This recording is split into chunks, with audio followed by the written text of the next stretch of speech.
Le film « Plus de gens, plus d'arbres », récemment tourné au Kenya et au Burkina Faso, a attiré l'attention sur la popularité croissante du Grevillea robusta ou chêne de soie dans les régions montagneuses d'Afrique orientale. Ici, il est devenu le plus important des arbres poussant dans les champs pour les petits exploitants. Mais comment s'explique ce phénomène? Après tout, le Grevillea n'est pas une espèce indigène. Originaire d'Australie, le Grevillea a entamé son long périple comme pourvoyeur d'ombre pour le thé en Inde et au Sri Lanka avant d'arriver en Afrique où il fut importé pour protéger du soleil les plantations de café et de thé. Aujourd'hui, cet engouement pour le Grevillea se propage rapidement à l'ensemble de l'Afrique orientale et au-delà. La clé de sa popularité réside dans sa non-rivalité. De nombreuses espèces d'arbres plantés dans les champs rivalisent avec les cultures pour le soleil, l'eau et les éléments nutritifs.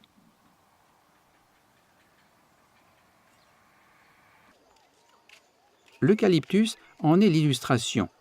Il pousse de manière vigoureuse, mais aux dépens des plantes sous son ombrage. La taille des exploitations ayant diminué au cours des 20 dernières années, le Grevillea a supplanté l'eucalyptus et s'impose aujourd'hui comme l'arbre de prédilection pour bon nombre de petits agriculteurs. Il pousse sans problème près des cultures, sans réduire leur rendement. Planté au périmètre des fermes,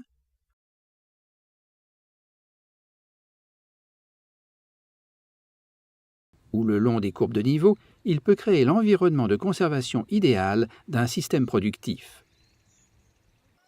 Mais pour ce faire, le Grevillea doit être l'objet d'une gestion attentive. Penina Kiilu montre la voie à suivre sur son exploitation. Elle maintient ses arbres plantés en ligne de niveau grand et mince en les étêtant. Pour cela, elle coupe les branches latérales. Puis, ayant procédé au taillage, elle recueille les jeunes baguettes et les feuilles. Celles-ci ont divers usages. Les avantages, d'abord, il y a de l'ombre, et cette ombre apporte du bon air frais. Ensuite, c'est les feuilles, parce que si on les épand sur le terrain, ça facilite les choses. Parce que l'effet bénéfique des feuilles, c'est la fertilité qu'elles donnent au sol. Penina utilise également les baguettes de bois du Grevillea comme matériau de construction, les petites branches servant à faire du feu ou à la confection des clôtures. Dans certaines régions plus sèches, le feuillage fournit du fourrage supplémentaire pour le bétail. Le Grevillea joue également un rôle de brise-vent et contribue à modifier le microclimat. Enfin, cet arbre à usage multiple est aussi une précieuse source de bois, même si c'est un bois de qualité inférieure. Le Grevillea supporte bien le taillage. Il repousse vigoureusement et donne rapidement de nouvelles branches et de nouvelles feuilles. La propagation du Grevillea a la particularité de s'être presque entièrement opérée par contact entre agriculteurs. Naturellement, gouvernements et agences ont œuvré à la promotion de l'agroforesterie. Mais c'est aux petits exploitants eux-mêmes que l'on doit ces remarquables résultats, fruits de leurs échanges de savoir et d'expérience.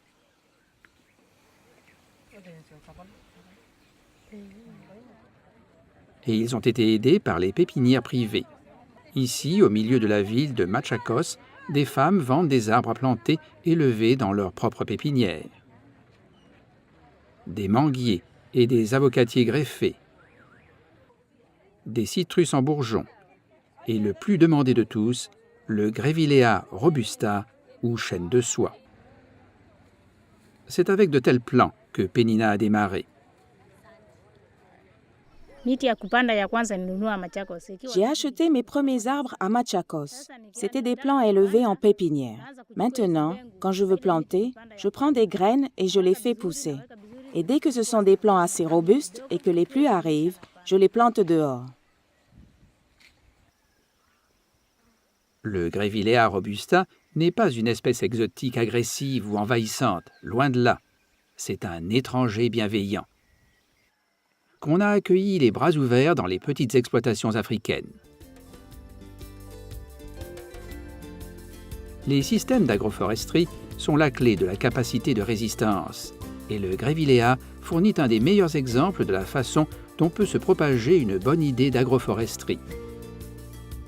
Lorsque quelque chose s'avère sensé tant au plan productif qu'économique aux yeux des agriculteurs, il est difficile d'en arrêter la marche.